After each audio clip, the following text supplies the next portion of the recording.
Bonjour et bienvenue en ce dimanche 10 avril 2022. Et nous en sommes arrivés aujourd'hui à la méditation numéro 741 et plus particulièrement à la méditation numéro 455 dans le livre de l'Apocalypse que nous méditons ensemble depuis le 1er janvier 2021. Avant de poursuivre dans notre méditation du jour, prions. Père, dans le nom de Jésus, bien-aimé Saint-Esprit, tu nous dis dans ta parole, dans Jean 17, la fameuse, ce fameux chapitre 17 de la prière sacerdotale. Tu nous dis au verset 17, sanctifie-les, en parlant de chacun d'entre nous, sanctifie-les par la vérité. Ta parole est la vérité. Dans une autre version, tu nous dis, ce même verset fait qu'il soit entièrement à toi par le moyen de la vérité. Ta parole est la vérité. Alors nous te remercions. Nous te remercions, non seulement parce que nous voyons là encore et jusqu'au bout, tu as parlé à notre Père, à ton Père, au Dieu Tout-Puissant. Et tu n'as pas parlé pour toi, tu as parlé pour chacun de tes disciples à ce moment-là et pour toutes les générations à venir qui se donneraient, confieraient totalement en toi. Les deux versets qui précèdent ce verset 17, tu nous dis, Seigneur, tu dis à notre Père, mais aussi c'est pour montrer combien nous devons nous fortifier en cela.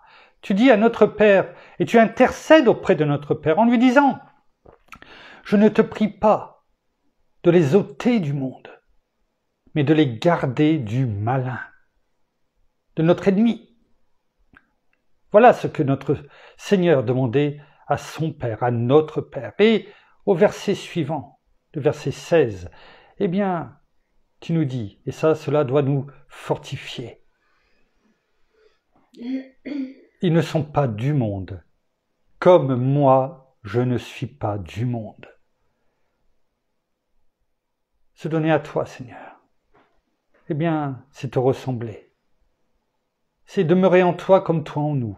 Ça veut dire que nous ne sommes pas du monde. Nous sommes du royaume de Dieu, enfants de Dieu, co-héritiers de toi, Seigneur. Alors, fortifions-nous en cela et comprenons que le seul moyen de pouvoir, demeurer dans ces paroles que nous venons de déclarer et proclamer, c'est de demeurer dans la vérité. Car le Seigneur, notre roi des rois, est la vérité. Il le dit dans Jean 14, verset 6. Moi, je suis le chemin, la vérité et la vie. Nul ne vient au Père que par moi. Alors demeurer en Christ notre Seigneur. C'est demeurer, en sa parole. La parole qui va nous garder du malin. Et de faire que nous ne soyons plus de ce monde, mais nous soyons enfants de Dieu. Et nous le sommes. Que cela soit pour ta gloire, Père, dans le nom de Jésus. Merci, bien-aimé Saint-Esprit. Amen. Oh, gloire à toi. Qu'il était bon de chanter ces louanges, ce matin. Ces louanges que, comme vous le savez, mon épouse, sans savoir ce que nous allons faire, dans la méditation, dans le culte, d'aujourd'hui, comme à chaque dimanche, sont toujours, et depuis maintenant des années, sont toujours tellement raccord avec ce que nous devons dire et ce que nous allons dire. Et c'est une grâce. Merci Père, merci Seigneur, merci bien-aimé Saint-Esprit pour ce que tu montres encore à mon épouse chaque jour, chaque week-end et chaque culte. Merci. Et juste avant de commencer, je l'avais déjà souhaité, mais comme on fait partie d'une grande famille, comme pour moi je sais qu'il n'y a jamais de hasard, cela fait 33 ans aujourd'hui, 10 avril, que nous nous connaissons, mon épouse et moi, 33 ans, l'âge de notre Seigneur, lorsque, il a passé ce que nous allons voir tout au long de la semaine à venir. 33 ans que nous nous connaissons et et c'est une grâce que, une fois de plus, parce que notre Père ne fait rien au hasard, et bien que ça tombe aujourd'hui, premier jour, le jour des rameaux, 33 ans après, c'était pour que cela arrive, et bien nous avions peut-être plus de chances de gagner à l'euro million. Alors, merci une fois de plus, Père, pour tout ce que tu fais, et bien, et tout ce que tu fais longtemps à l'avance, afin que, eh bien, nous puissions dire, comme nous, 33 ans après, eh bien, merci, parce que ton timing est toujours parfait. Nous poursuivons dans notre méditation, vous le savez, tout au long de la semaine, nous allons continuer notre méditation dans le chapitre 4 du livre de l'Apocalypse, un petit peu moins rapidement que prévu, et nous allons voir, eh bien, tout au long de la semaine, les événements qui ont conduit notre Seigneur jusqu'à ce jour où il s'est donné pour nous, comme nous l'avons chanté, eh bien, aujourd'hui. Reprenons dans le chapitre 4 du livre de l'Apocalypse, le verset 8 dans lequel nous sommes, et nous arrivons, eh bien, à la fin de ce verset. Reprenons-le ensemble. Les 4 êtres vivants ont chacun 6 ailes, et ils sont remplis d'yeux tout autour et au-dedans. Ils ne cessent, c'est-à-dire sans repos, ils ne cessent de dire jour et nuit, Saint, Saint, Saint est le Seigneur Dieu, le Tout-Puissant, qui était, qui est et qui vient. Nous allons tout de suite, avec tout ce que nous avons à faire et à dire aujourd'hui, eh bien, nous allons tout de suite prendre la fin, finalement, de ce verset numéro 8, là où il est écrit, justement, qui était, qui est et qui vient. Nous allons essayer de, tant que faire se peut, eh bien, de terminer cela aujourd'hui. Qui était, qui est et qui vient.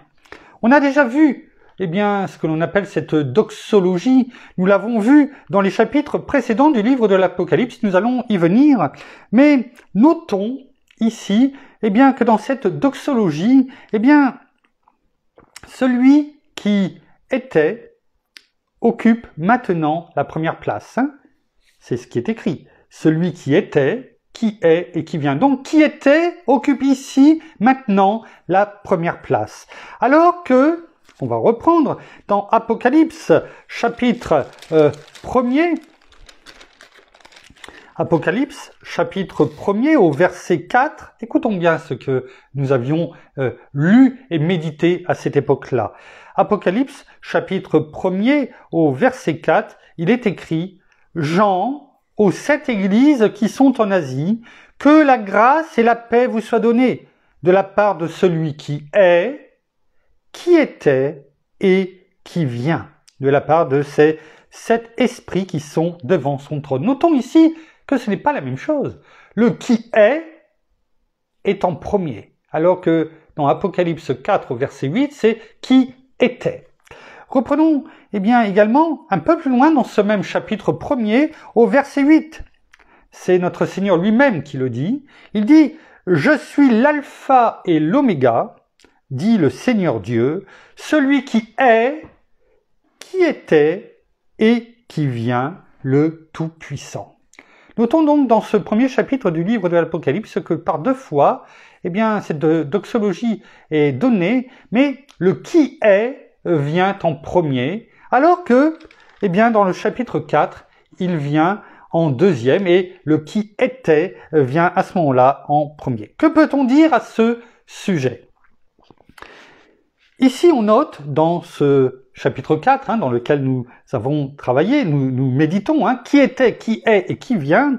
Eh bien, ici, le temps qui est utilisé, c'est l'imparfait, était. L'imparfait représente généralement une action continue dans le temps, linéaire ou répétée. Ça, c'est, je dirais, la définition de l'imparfait. Par exemple, si on prend, je dirais, au présent, par exemple, si on prend l'exemple, je dirais, on pourrait dire, ils sont en train de demander, ça serait le présent, c'est-à-dire, ils sont en train de demander, mais ça veut dire que ça va pas durer dans le temps, c'est le présent. Ils sont en train de demander, alors que, eh bien, l'imparfait dirait plutôt, eh bien, ils demandent depuis un moment. C'est-à-dire que l'action est répétée ou ça dure dans le temps. Ça, c'est pour expliquer, bien sûr, le présent et l'imparfait. Cependant, il y a quand même une nuance. Cependant, avec le verbe être. C'est pourquoi, je le disais encore il y a peu avant les louanges que nous avons chantées ensemble, eh bien, il n'y a jamais de hasard avec Dieu. Il connaît toutes choses. Il connaît les temps. Les temps, bien sûr, le présent, le passé, le futur, mais également l'imparfait. Chaque mot utilisé a son importance. Donc on a pu voir ce qu'était le présent, l'imparfait, et dans quelles conditions il s'emploie. Cependant, pour le verbe être, eh bien, l'imparfait perd cette notion de continuité ou de répétition. Que pour le verbe être. Et à ce moment-là, pour le verbe être à l'imparfait, eh bien, il se limite simplement à indiquer le passé.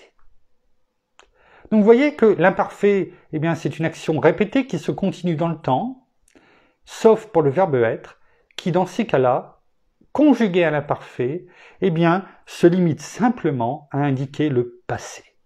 Alors pourquoi je vous dis ces notions de grammaire entre le grec, le temps grec et le temps français, pour les mêmes temps, eh bien, c'est que cela va nous expliquer pourquoi il y a cette inversion. Cela nous explique pourquoi, eh bien, il y a cette inversion. Regardons.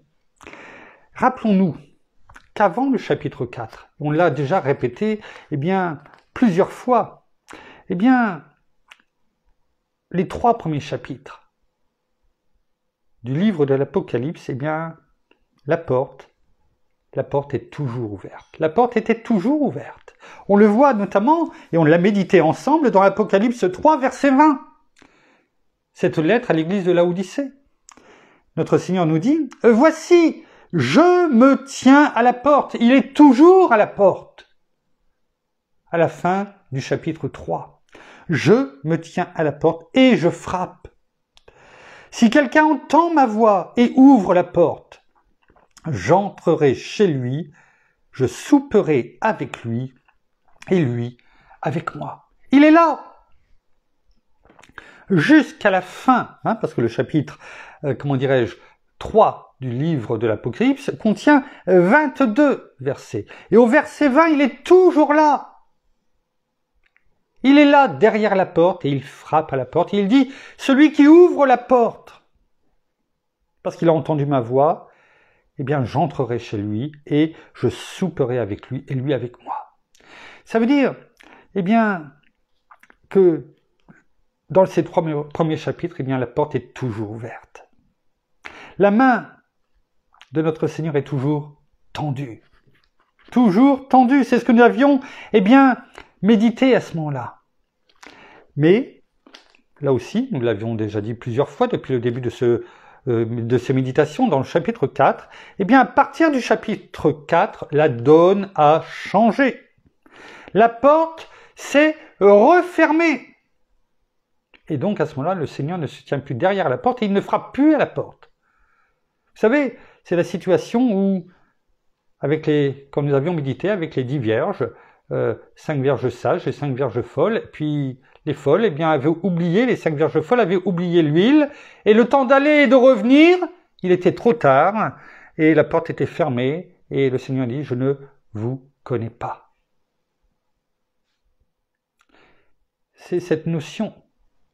Les 3 premiers chapitres, la porte était ouverte, et à ce moment-là, eh bien, à partir de ce chapitre 4, la donne a changé, et eh bien, la porte est fermée. Le Seigneur, eh bien, est venu chercher son épouse, l'Église, qui n'est plus aujourd'hui au moment du chapitre 4, ce qui n'est pas, nous ne vivons pas le chapitre 4, mais au moment du chapitre 4, eh bien, l'Église, l'épouse, n'est plus sur la terre. L'enlèvement a eu lieu.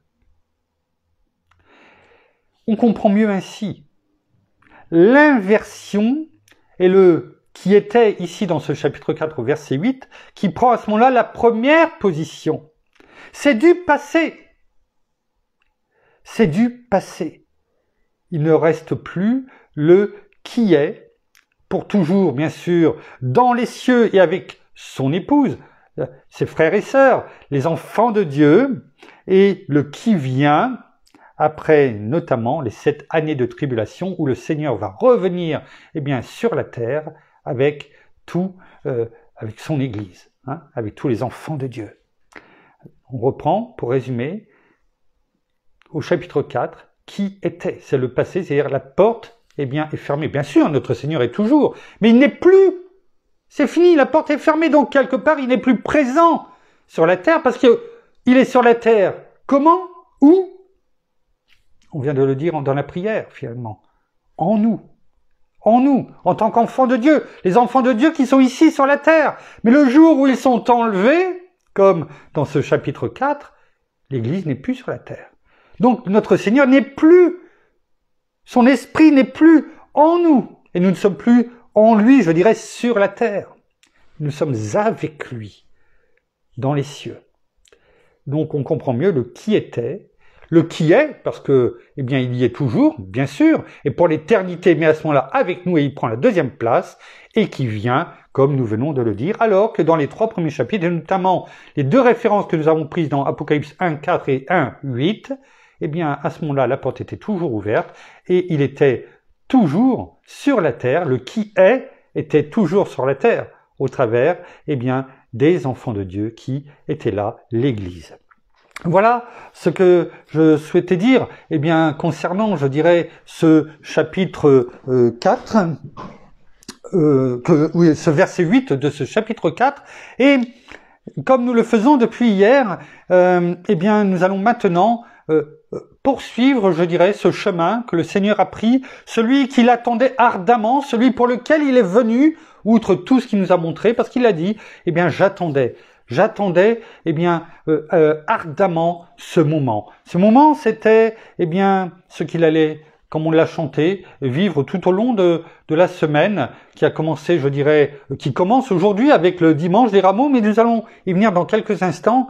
Et hier, nous avions commencé à voir les prémices, c'est-à-dire ce qui allait, ce qui allait mettre le feu aux poudres. Nous l'avons vu, notamment avec Zachée, le chef des péagers, et chez qui notre Seigneur lui a dit de descendre de l'arbre, l'a invité, je viens manger chez toi, et cela a alimenté beaucoup de rancœur, de rancune et de ragots, mais aussi et surtout la résurrection de Lazare, nous l'avons vu hier.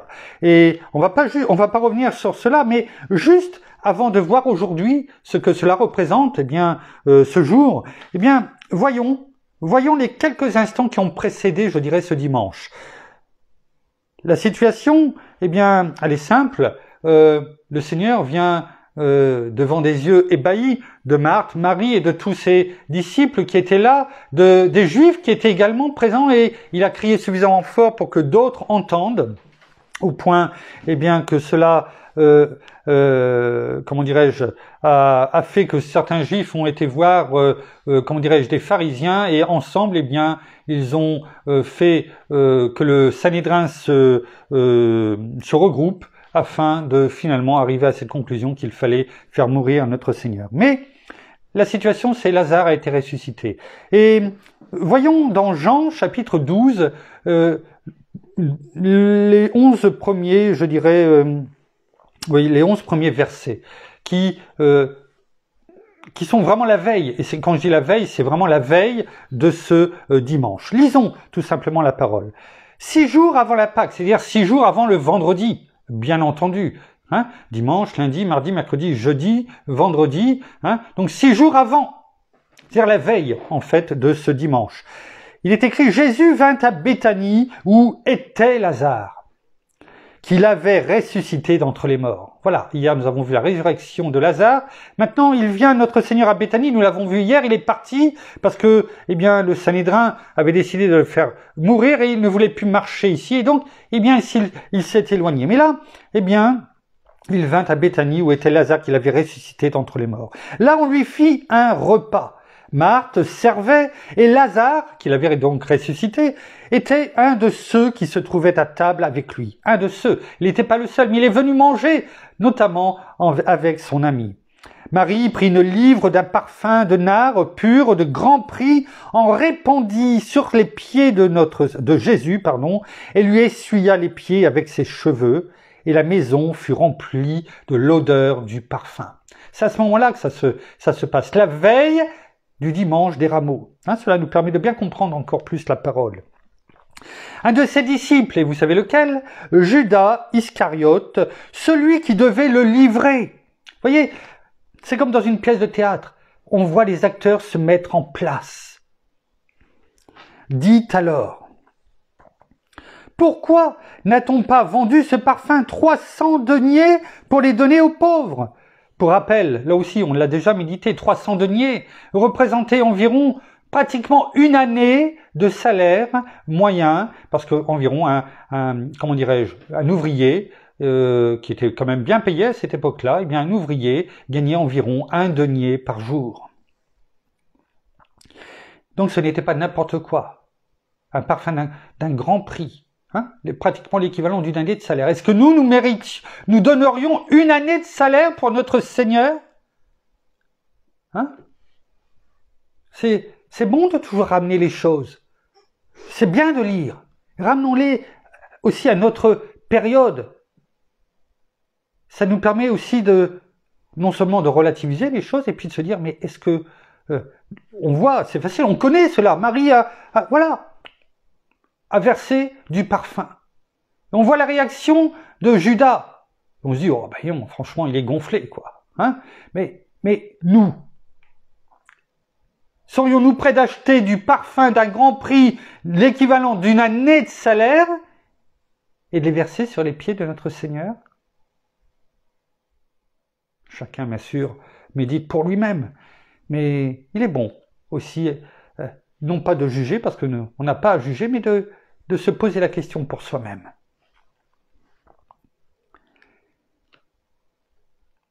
Pourquoi n'a-t-on pas vendu ce parfum, dit Judas Iscariote, 300 deniers pour les donner aux pauvres, Il disait cela, non qu'il se mit en peine des pauvres, ce n'était pas aux pauvres. L'Esprit le voit, le Seigneur le savait. Ce n'était pas dans ce qu'il disait pour les pauvres, il en avait cure. Mais parce qu'il était voleur et que, tenant la bourse, il prenait ce qu'on y mettait. Arrêtons-nous juste quelques instants ici. Le Seigneur le savait. Il l'a pris quand même avec les 12, parmi les 12. Il savait, il voyait son cœur, et on le sait très bien. Il savait qui il était, et pourtant il l'a pris. Et il l'a pris, mais pas seulement parmi les 12. Il lui a donné les cordons de la bourse. C'est lui, parce qu'il n'y avait pas bien sûr les comptes bancaires comme aujourd'hui, mais c'est comme si que vous aviez un compte bancaire avec de l'argent dessus, et que vous le confiez à quelqu'un où vous savez pertinemment que c'est un voleur. C'est ce qu'a fait notre Seigneur.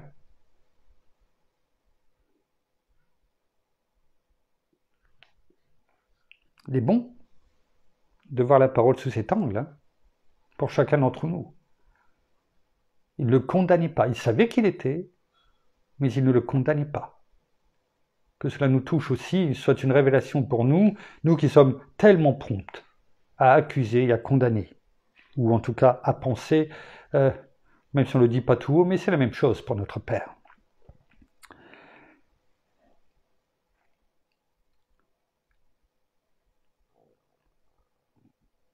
Il prenait ce qu'on y mettait. Mais Jésus dit, « Laisse-la garder ce parfum pour le jour de ma sépulture. » Vous savez ce qui s'est passé? Lorsque notre Seigneur a été mis, on le reverra à ce moment-là, mais c'était le jour du sabbat, et on n'a pas pu lui rendre tous les hommages et l'embaumer, je dirais, avec toutes ces, ces senteurs du Moyen-Orient, dont ils avaient l'habitude de oindre les morts. Et notre Seigneur le savait déjà. C'est pourquoi il dit laissez-la faire, parce que laissez-la garder ce parfum pour le jour de ma sépulture. Vous avez toujours les pauvres avec vous, mais moi, vous ne m'avez pas toujours. Il commençait à leur dire finalement ce qui allait arriver. La foule nombreuse des Juifs apprit qu'il était là, et ils y vinrent, non pas seulement à cause de Jésus, écoutons bien, mais pour voir aussi Lazare qu'il avait ressuscité d'entre les morts. Ça s'était répandu, ce que nous avons dit hier. Et les gens affluaient, bien sûr, pour la Pâque, mais aussi pour voir Jésus, et surtout Lazare, pour voir le toucher pratiquement. Vous savez, le pincer pour voir s'il était bien vivant. Les principaux sacrificateurs délibérèrent afin de faire mourir aussi Lazare. Parce que beaucoup de Juifs s'éloignaient à cause de lui et croyaient en Jésus. Voilà les prémices de tout ce qui allait arriver.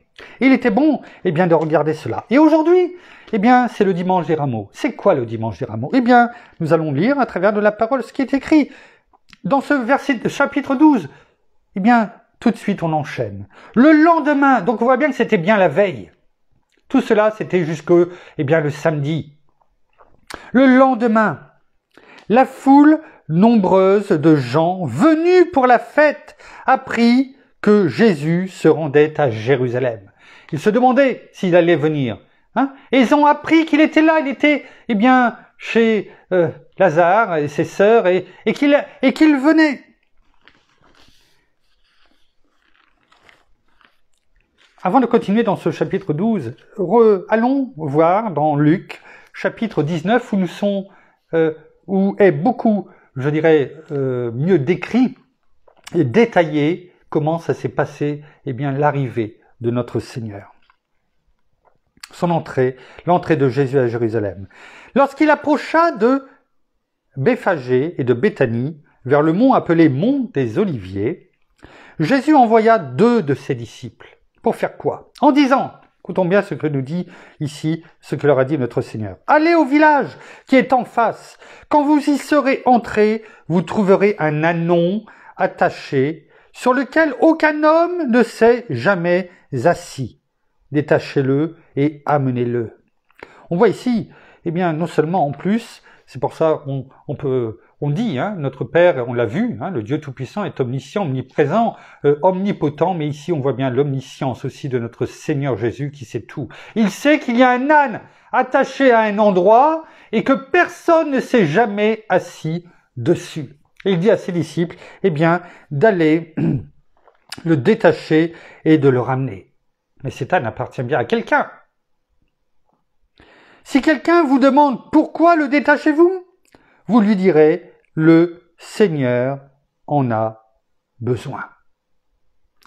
Ceux qui étaient envoyés s'en allèrent et trouvèrent les choses comme Jésus le leur avait dit. Comme ils détachaient l'ânon, ses maîtres leur dirent, pourquoi détachez-vous l'ânon? Ils répondirent, le Seigneur en a besoin. Arrêtons-nous là. Que faisons-nous quand notre Seigneur, notre Père, notre bien-aimé Saint-Esprit nous demande quelque chose? Que lui sait. Pourquoi il nous le demande? Et on sait que on ne connaît pas. On part dans l'inconnu. Comment réagissons-nous? Étouffons-nous ces paroles? C'est moi qui pense cela. C'est le hasard. C'est une coïncidence. Et pourtant, là, les disciples, à ce moment-là en tout cas, qu'est-ce qu'ils ont fait? Ils ont obéi. De cette obéissance radicale. Ils ont été. Ils ne devaient peut-être pas en mener très large.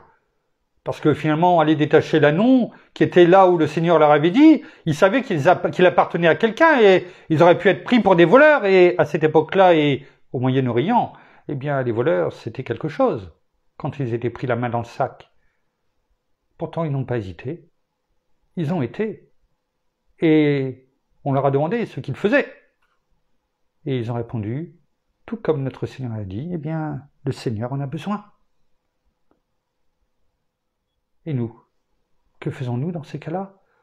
nous trouvons toujours des excuses, des échappatoires, bien souvent en tout cas. Bien souvent, nous n'osons pas de peur des « qui dira-t-on » ? Qu'est-ce qu'on va dire de nous ? Qu'est-ce qu'on va dire de nous ? Comment on va nous considérer ? On va nous prendre pour des fous. C'est le hasard. Qu'est-ce que tu es en train de me dire ? C'est ta façon de voir. Tellement de choses, en tout cas, qui nous empêchent, dans nos pensées, eh bien, d'obéir tout simplement.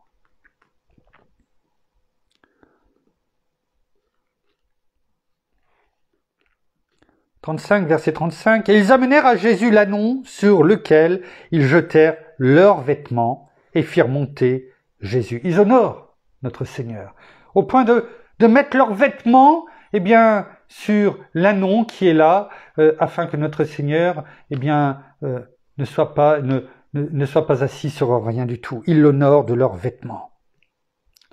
À mesure qu'il avançait, les gens étendaient leurs vêtements sur le chemin.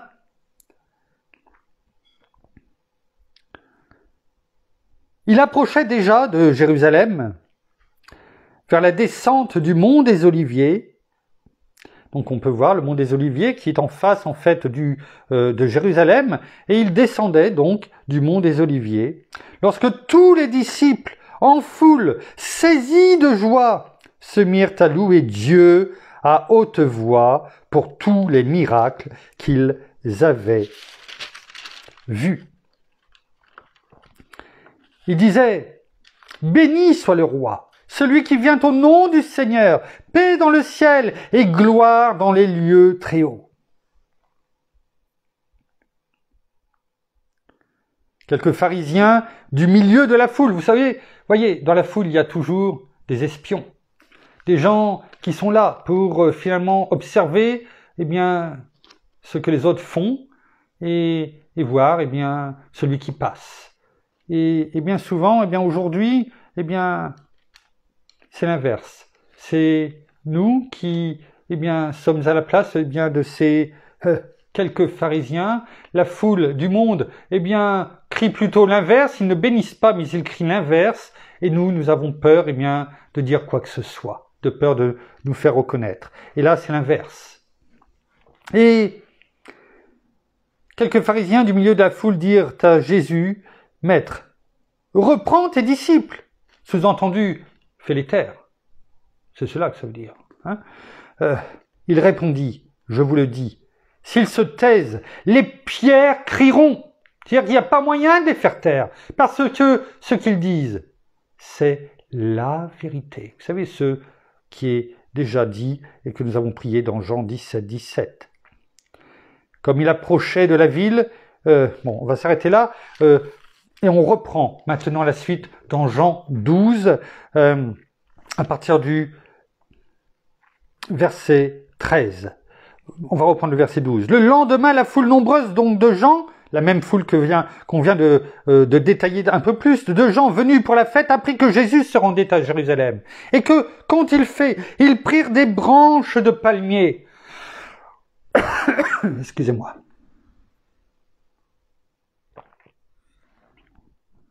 Ils prirent des branches de palmier. Ils sortirent à sa rencontre et ils criaient, ce que nous avons chanté eh bien, dans les louanges ce matin, « Hosanna !» qui veut dire « sauve de grâce ». Ils avaient vu tous les miracles. Ils croyaient parce qu'ils ont vu. Heureux, dira notre Seigneur, ceux qui n'ont pas vu et qui croient. Hosanna. Béni soit celui qui vient au nom du Seigneur. On rejoint ce que nous venons de lire tout à l'heure, le roi d'Israël. Vous voyez, il le considère déjà comme le roi qu'il était, qui est et qui sera lorsqu'il va revenir. Jésus trouva un ânon et s'assit dessus, et on sait comment ça s'est passé, selon ce qui est écrit. Et finalement, il exécute quelque part ce qui avait été prophétisé déjà dans la parole. « Sois sans crainte, fille de Sion, voici ton roi vient assis sur le petit d'une ânesse. Voilà ce qui avait été écrit déjà dans l'Ancien Testament, et finalement, eh bien, cela se produit, parce que de toute façon, tout ce qui est écrit dans la parole, eh bien, se réalise. Ses disciples ne comprirent pas cela tout d'abord, mais quand Jésus fut glorifié, alors ils se souvinrent que ces choses étaient écrites de lui, et que pour lui, il les avait faites. La foule qui était avec Jésus quand il appela Lazare du tombeau et le ressuscita d'entre les morts lui rendait témoignage. C'est pourquoi la foule vint à sa rencontre, car elle avait appris qu'il avait fait ce miracle. Vous voyez, quand je vous disais hier que la résurrection de Lazare avait mis le feu aux poudres, d'un bon côté, mais aussi du mauvais côté. Du bon côté parce que, eh bien, les foules étaient venues nombreuses à Jérusalem pour le roi, parce qu'ils le reconnaissaient, le roi d'Israël. Peut-être pas le roi que eux croyaient, mais en tout cas le Messie. Et il a suffi, entre guillemets, même s'il y en a eu d'autres, eh bien, de la résurrection de Lazare afin que, eh bien, tout cela s'accomplisse. Mais aussi, bien sûr, de l'autre côté, vraiment, comment dirais-je, le feu aux poudres, dans le sens que, bien, il y a toujours, comme dans un billet ou dans une pièce, un côté pile et un côté face. Et l'autre côté, eh bien, était moins réjouissant, en tout cas à ce moment-là, mais ce n'était que l'application de la parole et des prophéties qui devaient être faites pour que nous ayons aujourd'hui, nous soyons là à lui rendre gloire. Les pharisiens se dirent donc les uns aux autres, « Vous voyez que vous ne gagnez rien, voici que tout le monde est allé après lui. » Il y avait, parmi toute cette foule, il y avait quelques Grecs parmi les gens qui étaient montés pour adorer pendant la fête. Ils s'approchèrent de Philippe, de Bethsaïda en Galilée, et lui demandèrent, « Seigneur, nous voudrions voir Jésus. » C'est tout ce qui s'est passé, eh bien, jusque-là. Philippe alla le dire à André, puis André et Philippe allèrent le dire à Jésus. Jésus leur répondit, « L'heure est venue, où le Fils de l'homme doit être glorifié. » Jésus, finalement, va parler des prophéties à propos des souffrances qu'il devait subir. En vérité, je vous le dis, si le grain de blé ne tombe en terre et ne meurt, il reste seul. Mais s'il meurt, il porte beaucoup de fruits. Bien sûr, je pense qu'à ce moment-là, il ne pouvait pas comprendre. Il ne pouvait pas comprendre dans le feu de l'action ce que le Seigneur disait ici. Mais finalement, il disait, eh bien, je vais devoir mourir. Je vais rester seul. Et tout cela, c'est ce qui s'est passé. Mais, s'il meurt, c'est-à-dire si je meurs, eh bien, il va y avoir beaucoup de fruits. C'est-à-dire qu'il voyait déjà, eh bien, toutes ces personnes, pendant des siècles, des millénaires, eh bien, qui allaient donner leur vie, qui allaient le rejoindre. Tous ceux que notre Seigneur, eh bien, dans Jean 17, la fameuse prière sacerdotale, priait déjà, intercédait auprès de notre Père, eh bien, de les garder, non pas de les ôter du monde, mais de les garder du malin. Celui qui aime sa vie la perd, et celui qui a de la haine pour sa vie dans ce monde la conservera pour la vie éternelle. Si quelqu'un me sert, qu'il me suive, et là où je suis, là aussi sera mon serviteur. Si quelqu'un me sert, le Père l'honorera. Crois en moi, demeure en moi, et mon Père t'aimera. Jean 14, verset 23. Si quelqu'un m'aime, il gardera ma parole. Celui qui ne m'aime pas ne garde pas mes paroles. Oui.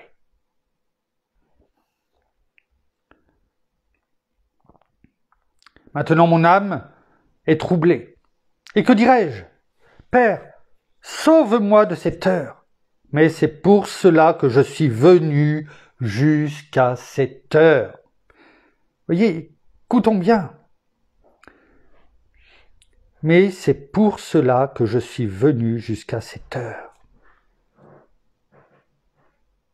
Il dit, c'est pour cela que je suis venu. Jusqu'à ce moment qui va qui va s'enchaîner. Ce pourquoi je suis venu, le Seigneur le savait, et il nous le dit ici. Père, glorifie ton nom. Et à ce moment-là, qu'est-ce qui s'est passé? Une voix vint alors du ciel. Je l'ai glorifié, et je le glorifierai de nouveau. Voilà ce que dit la voix. La foule qui se tenait là, et qui avait entendu, elle avait entendu, disait que c'était le tonnerre. D'autres disaient, un ange lui a parlé. Jésus reprit la parole. Ce n'est pas à cause de moi que cette voix s'est fait entendre. C'est à cause de vous. Cela ressemble un petit peu, beaucoup, à ce que notre Seigneur a dit juste avant la résurrection de Lazare. Ce n'est pas pour moi, mais c'est pour eux, afin qu'ils voient, qu'ils croient. Et là aussi, c'est ce que notre Seigneur le dit. C'est pour cela, ce n'est pas à cause de moi, mais que cette voix s'est fait entendre, mais c'est à cause de vous. Maintenant, c'est le jugement de ce monde. Maintenant, le prince de ce monde sera jeté dehors. Il est annoncé ici la défaite de Satan. Peut-être qu'il ne le voyait pas encore comme ça, Satan. Mais le Seigneur annonçait déjà la défaite de Satan, celle qui allait être subie quelques jours plus tard, 6 jours plus tard. Et moi, quand j'aurais été élevé de la terre, j'attirerai tous les hommes à moi. Vous voyez, on retrouve dans ce jour des rameaux, quand on l'on prend dans différents évangiles, on s'aperçoit que notre Seigneur avait déjà tout déclaré, tout prononcé. On le voit dans Jean chapitre 3, verset 14, où il est écrit, juste avant, vous savez, car Dieu a tant aimé le monde, 2 versets avant, il est écrit, comme Moïse éleva le serpent dans le désert, il faut de même que le Fils de l'homme soit élevé, afin que quiconque croit en lui ait la vie éternelle. C'est ce qui est écrit ici. Et moi, quand j'aurai été élevé de la terre, j'attirerai tous les hommes à moi. Il les attire. Est-ce que tout le monde acceptera? Ça, c'est autre chose. Mais en tout cas, il attirera. Il disait cela pour indiquer de quelle mort il devait mourir. La foule lui répondit, « Nous avons appris par la loi que le Christ demeure éternellement. Comment donc dis-tu, il faut que le Fils de l'homme soit élevé ?» Qui est ce Fils de l'homme? Jésus leur dit, « La lumière est encore pour un peu de temps parmi vous. » On le sait, allez voir Jean, l'évangile de Jean, chapitre 1er, la lumière qui est venue dans ce monde et que, n'a pas accepté bien sûr les ténèbres, parce que les gens préféraient garder leur péché finalement. La lumière est encore pour un peu de temps parmi vous. Marchez pendant que vous avez la lumière, afin que les ténèbres ne vous surprennent pas. Celui qui marche dans les ténèbres ne sait pas où il va. Pendant que vous avez la lumière, croyez en la lumière, afin que vous deveniez des enfants de lumière. Jésus dit cela, puis il s'en alla et se cacha loin d'eux. Cela fait aussi écho à ce que nous avons dit dans le chapitre 4, verset 8, entre le qui était et le qui est et l'inversion. La lumière est encore là, même si elle n'est plus, elle ne marche plus parmi nous, mais elle est là, encore en nous, au travers de l'Église, et elle rayonne, cette lumière. Nous sommes appelés à être la lumière du monde, encore aujourd'hui, et donc, c'est ce que le Seigneur dit ici, tant que la lumière aussi est là, profitez-en, parce que lorsqu'il n'y aura plus que les ténèbres, vous ne verrez plus rien. Et on comprend mieux cette inversion aussi dont nous avons médité tout à l'heure. Enfin, reprenons pour terminer, dans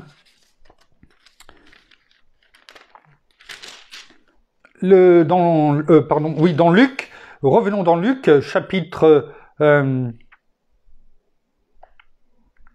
19 et au verset 41, on a pu le voir, il a traversé, donc il est sorti, il est monté sur l'Anon, il est descendu du mont des Oliviers, il a franchi, finalement, le pont qui existait à cette époque-là, qui traversait la vallée du Cédron. Et sur ce pont, il a été accueilli comme le roi qu'il était, le roi d'Israël, et non pas forcément comme le Messie, quoique, c'est ce qu'ils ont dit, et ils le savaient, mais une foule peut-être aduler quelqu'un à un moment donné et être retourné par quelques personnes qui sont là, d'ici et là, notamment des pharisiens qui par la suite ont donné de l'argent. Et donc ils traversent, eh bien, sous les hosanna, sauve de grâce, eh bien, avec des branches de rameaux ou des vêtements et des branches de rameaux qui sont mises devant lui sur son passage, et il passe ce pont et il rentre dans Jérusalem.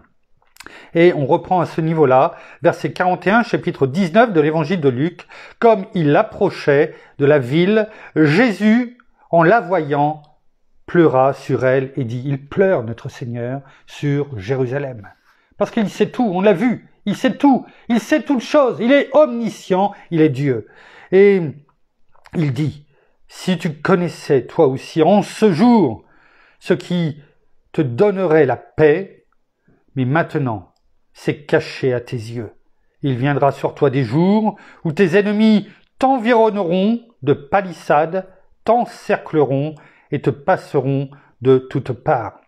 Il annonce ici finalement ce qui est arrivé en l'an 76, ou peut-être avant, excusez-moi, non, c'est ça, en l'an 76, si je ne me trompe pas, 76-77, c'est-à-dire la destruction par les Romains, bien sûr, de Jérusalem. Ils t'écraseront, toi et tes enfants, au milieu de toi, et ne laisseront pas en toi pierre sur pierre, parce que tu n'as pas connu le temps où tu as été visité. Voilà ce que l'on pouvait dire aujourd'hui sur le qui était, qui est et qui vient, et sur ce premier jour. Hier, ce n'était que les prémices, sur ce premier jour, le dimanche des rameaux, qui entame, eh bien, cette période de 6 jours jusque le vendredi saint, le vendredi où notre Seigneur a été, eh bien, crucifié. Nous allons le voir au fur et à mesure des jours. C'est pourquoi les méditations peuvent être un petit peu plus longues, mais il est bon pour nous de bien comprendre, de détailler un peu plus, eh bien, la parole, afin que nous comprenions bien comment se sont passés les événements et finalement, eh bien, que la parole, comme nous l'avons prié, eh bien, sanctifie-les par la parole, ta parole est la vérité. Merci, Père. Merci, Seigneur. Merci, bien-aimé Saint-Esprit, pour toutes tes révélations au travers de ta parole qui est oui et amen, qui, on l'a vu, eh bien, s'accomplit, quelle qu'elle soit, en son temps, mais en tout cas, elle s'accomplit, et comme tu le dis, Père, au travers de ta parole, eh bien, tu fais les choses bien longtemps à l'avance, comme tu l'as fait pour mon épouse et moi, afin qu'à un moment donné, eh bien, nous puissions voir quelle est ta grâce, ta bonté envers ceux qui te sont fidèles. Nous terminons par la prière. Seigneur, merci encore pour ta présence de ce matin. Merci encore pour ta parole. Merci pour ta bonté, ta bienveillance. Merci pour ta compassion. Oui, merci parce que tu nous accompagnes chaque jour. Peut-être dans nos difficultés, dans nos tourments, peut-être dans nos tempêtes, mais aussi tu es là, dans nos moments de joie, dans tous les moments que nous vivons, jour après jour. Oui, ces moments de joie, nous voulons, eh bien, les voir avec toi, avec tes yeux, et vraiment nous réjouir de tout ce que tu nous donnes, jour après jour, que ce soit tout d'abord de ce souffle de vie que tu mets en nous chaque jour. Merci parce que non seulement tu nous donnes une bonne santé, tu nous donnes toutes choses sur la terre. Alors, merci pour ce soleil, merci pour cette douceur, merci pour tout ce que tu fais pour chacun d'entre nous. Alors oui, nous voulons encore célébrer et t'honorer encore, toi, notre Dieu, notre Roi, toi, notre Majesté, toi, Seigneur Jésus, toi qui es haut et au-dessus de tout nom. Oui, nous voulons te célébrer parce que tu es notre Roi et notre Majesté. Alors nous voulons simplement te dire, je t'aime, Seigneur Jésus. Alors soyez tous abondamment bénis, frères et sœurs, dans le nom de notre Seigneur Jésus-Christ. Amen. Merci. Voilà, ainsi s'achève la méditation, le culte de ce dimanche 10 avril 2022. Nous vous bénissons abondamment de toutes les bénédictions spirituelles dans les lieux célestes en Christ. Nous saluons nos amis au Québec et au Canada qui vont enchaîner, comme ailleurs en francophonie, dans quelques heures pour les cultes ici et là. Et en tout cas, comme chaque dimanche, nous prions pour qu'une multitude de personnes plient les genoux, entendent notre Seigneur frapper à la porte de leur cœur et ouvre la porte afin de le laisser entrer, afin qu'il soupe avec eux et qu'il leur donne, qu'ils s'abandonnent à notre Seigneur. Oh oui, merci. Nous saluons également nos amis en francophonie, en France, à Paris, mais aussi tout autour de chez nous. Et nous vous souhaitons à toutes et à tous un excellent dimanche dans la paix de notre Seigneur, en ce jour a priori un petit peu plus ensoleillé en tout cas que cette semaine, de la semaine de ces jours que nous avons passé. Nous rappelons qu'ici en France en tout cas aussi, c'est un jour de vote, vote pour le premier tour de la présidentielle 2022. Il est important, je pense, que chacun fasse son devoir. On ne juge pas, on ne donne pas de consignes de vote. Chacun, en son libre arbitre, en son âme et conscience, à la lumière de la parole, je crois, sera conduit à faire le bon choix. En tout cas, il est important, d'aller voter, parce que ça fait partie de nos devoirs, de notre devoir. En attendant, passez une excellente journée. Nous vous donnons rendez-vous, demain en fin de journée, en début de soirée, pour la suite de nos méditations et de ce chemin dans lequel nous suivons notre Seigneur. En tout cas, nous apprenons à le suivre. En attendant, soyez abondamment bénis. À demain. Au revoir.